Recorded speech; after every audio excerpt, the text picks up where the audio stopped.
Hello, welcome back to Asian Cinema Season 2, and in this video I'm going to be talking about another Hirokazu Kore-eda movie, which isn't quite going in chronological order at this point. I'm reviewing them in the order that I watched them initially, and so this is his 2008 film, Still Walking, which is widely considered to be perhaps his greatest film, his masterpiece, and I definitely wanted to check it out based on that, but also based on how much I've enjoyed his other films thus far. So, is it a masterpiece? Is it his best film? Obviously, I can't judge that entirely because I haven't seen every film that he's made, but yeah, it's a masterpiece. It is an incredible film that I almost feel like words are futile, to quote Charlie Chaplin, feeble. How do you describe this film? How do you give off the sense of this film, the essence of this film, by just describing it? I don't think you can adequately. It's a very moving film. In fact, the way that the film becomes a moving film, becomes more than just a great drama, but a film that actually physically moved me and had me with tears, rolling down my cheeks by the end, is it creeps up on you. Like I think that the majority of the film is not just very good. I was going to say very good. The majority of the film is great, and I'm invested in everything that's going on. But I'm not particularly moved as far as the emotional is concerned. I get kind of sad and frustrated and intrigued very highly throughout the film, but by the very end, it hits you with this quiet gut punch, right? It really twists it at the end there in a wholly unexpected way for me, anyway. I would say, which is all being very vague, but the story follows a family who gather together for their yearly memorial for the late member of the family, who was the son of the family, the first son, and Junpei, I believe his name was. I'm going to try and avoid too many names because I don't want to butcher them or get them wrong, but where applicable, at least I can try. But Junpei was the first son of the family, the one who was kind of being groomed to be kind of the the successor of the family, the one who would take over the family business, in a sense, in that the father of the family is a doctor, a physician, and they have a second son called Ryota. Again, not sure if that's the correct pronunciation. I'll leave that one in for free. But the actor's name is Hiroshi Abe, who's a great actor. I've only seen him in a few films, all Kore-eda films, but I think that seeing his range is interesting from After the Storm, where he plays a completely different character, for me anyway. It might not seem like it's that much of a difference on the surface, but once you really dig into the character of his that he plays in Still Walking, I think you really, for me, see the range that he has. He's a very tall man, and so you would likely cast him as kind of a, I don't know, more of an imposing kind of character, a larger-than-life character perhaps, or a character who's very boisterous or outward-going, which I feel like he is in After the Storm, in a sense.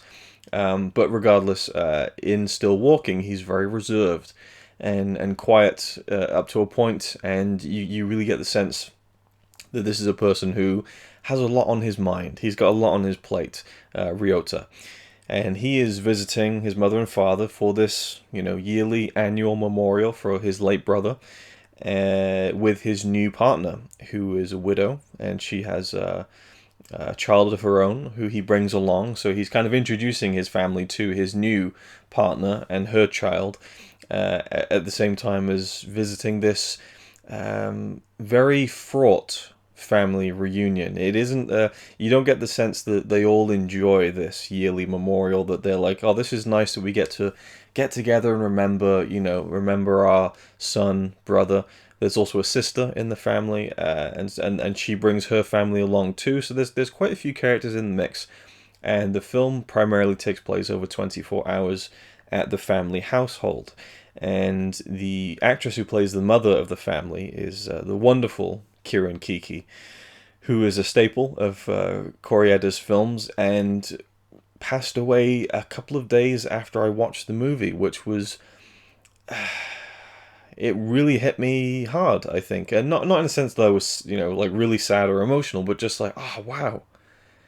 Like, that's just really interesting that I would watch this film that was made, over 10 years ago, in which she gives such a warm and yet layered performance as the mother of the family. And she was alive when I watched that. And then, after a couple of days, she no longer was. And the timing of it just seemed really eerie to me. But regardless, that's neither here nor there. It doesn't really pertain to the movie itself. The way in which the first son of the family died was and is kind of a huge part of the story. Because it is a tragic death, but it's not a tragic death that, was unavoidable. He dies by drowning while saving the life of a young boy. So it's, in a sense, a very noble death, and a kind of almost a just death. It's like he gave his life to save someone else. It's like just about the most noble thing a human being can do. And halfway through the film, this boy, who is now a man, is invited to the family, reunion. And it is kind of implied that he comes every year to pay his respects to the man who saved his life. And he's overweight. He's kind of stuffed himself into this white dress shirt, and he's kind of sweating and smells a little bit, and the family are commenting on this. And the father of the family, this kind of elderly, former doctor, looks very unkindly upon this young boy who, his son saved, to the point where he is judging him and believes that this wasn't a life worth saving. And this poor kid who is very uncomfortable at being there, I guess it kind of becomes implied again that they invite him every year because it makes him uncomfortable, because they know he doesn't enjoy it. And it's this guilt thing. And it's really loaded. It's really, really loaded. And Ryota, Hiroshi Abe's character, the second son, the son who, is still there and alive and kicking, he really empathizes with this young kid, and he's like, look, just get off his back, and he's really trying to step in, but it's very difficult, and you feel this relationship between Ryota and his father is so strained, because ultimately, the father feels like the wrong son died. You really feel like that father felt, okay, if it had to be one, I wish it had been the other. And that's a really tough pill to swallow if you were to go through that situation.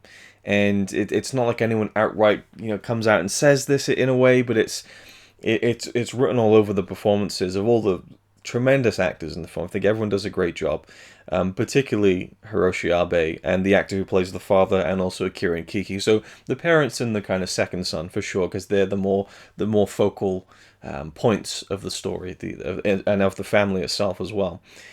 And I love the way that it's shot, because it's very simple. It just lets the action play out. It lets the story breathe. And you just have time with these characters to learn to get to know them, see how they operate, see how they interact with one another, the kind of the tempestuous nature of some of their interactions together. I think perhaps one of my favorite moments of the film is a very small beat when the father, the doctor, he's very, he's very grouchy, and and stubborn, and all those things that you associate with that kind of like elderly grouch. He goes into his office just to pout, basically, like a child. He's not happy with how things are going. He's just going to sit there and pout. And then he hears someone outside coming to obviously open the door of his office, and he immediately gets some papers and he starts like sorting around as if he's doing something. And it's such a human moment. That scene would have been completely fine if it had him, if it opened with the door opening. If they hadn't had that moment where he was just pouting on his own, just sat there stewing, and then someone's coming. I'm just doing something. I'm working. I'm here for a reason. Because otherwise, it's very apparent that he's just left the kind of family group just to sit on his own and do nothing but kind of, sit in his own kind of annoyance. And I think the scene would have worked fine, but just adding that tiny little touch, that extra 5-10 seconds, just tells you so much about that character. And when you can do that, in a way that doesn't seem obvious, or isn't a character saying something about another character, like, oh, he's so grumpy, he sometimes does this. Just show it wordlessly, I think, is a real mark of a great craftsman when it comes to visual storytelling in a movie. It's the kind of thing you can write in a book very easily, I would say. But to show it in a film in a way that feels natural and just kind of glides along with the rest of everything else works really well. I mean, this is just a micro moment in the. I think I talked about in the other reviews, like micro moments that I love in Kore-eda's films. And I don't want to go too much into the ending, but it was. I guess I will in a sense. But if you at this point, if you haven't seen the film, I urge you to go and see it. I think it's a phenomenal drama that is just so simple, just wraps you up in a very small, contained story and location and group of characters. And I think I think it is a masterpiece. I think it's a phenomenal film, and I'd probably call it one of the best films of the 2000, well, the 2000s. Yeah, I was going to say the 2010s, but no, it was 2008. So I would call it one of the best films of the 2000s. And I, again, would urge you to check it out. So, vague spoilers from here on out. You expect, at least I expected, that there would be this kind of turning point with the father, the doctor, that he would learn the error of his ways and realize that he should love the son that he has right now. And that, yes, it's sad that, this son hasn't turned out the way you'd hoped. And that the son you had who died was all set to be kind of your idealistic view of who the successor to your family would be, to carry on your legacy. He's gone, and there's nothing you can really do about that. But you shouldn't take that and kind of project that onto your surviving son in a negative way. But that ultimately doesn't happen, because that's what it's like with families. When you get these fraught situations in families, sometimes those things just never get resolved, and you have to just live with that. Because, you can't pick your family, And I think that's a huge part of what this film is really about, is that you can't really pick your family. And sometimes you just have to work through that. And so the end, there isn't a resolution to the film in that sense. And there is and there isn't. Ground is broken between the father and the surviving son, for sure. But not enough to the point where it's this kind of idealistic, I don't use the term, but Hollywood ending, where, you really get that emotional release of, oh, God, it all worked out in the end, It doesn't all work out in the end, and it doesn't in life, but it's not done in the way that feels very dreary or kind of depressing, It's very sad. It made me cry at the end because of the way that they framed the kind of epilogue of the film, which I thought was very beautifully done and very touching.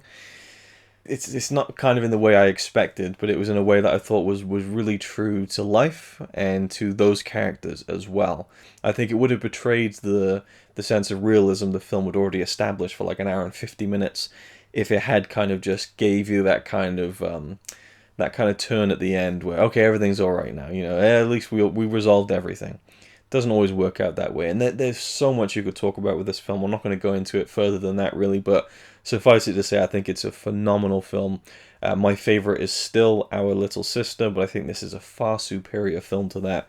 And a lot of that is due to the performances, but a lot is also to do with the way that Kore-eda focused on certain elements of this story and the way that it was portrayed and the way it just unfolds, like any great story does, is just captivating stuff. And yeah, so Still Walking for me is a real gem of a movie, and I would say I urge you to go check it out. But if you're already watching at this point, I'm assuming you've already seen it. I'd love to hear anyone's thoughts on the film, and if you agree with me, if you disagree with me, and if you would recommend any other of Kore-eda's films, for sure. I think that he's an outstanding director, and this kind of delving into his filmography has made me a huge fan of his, for sure.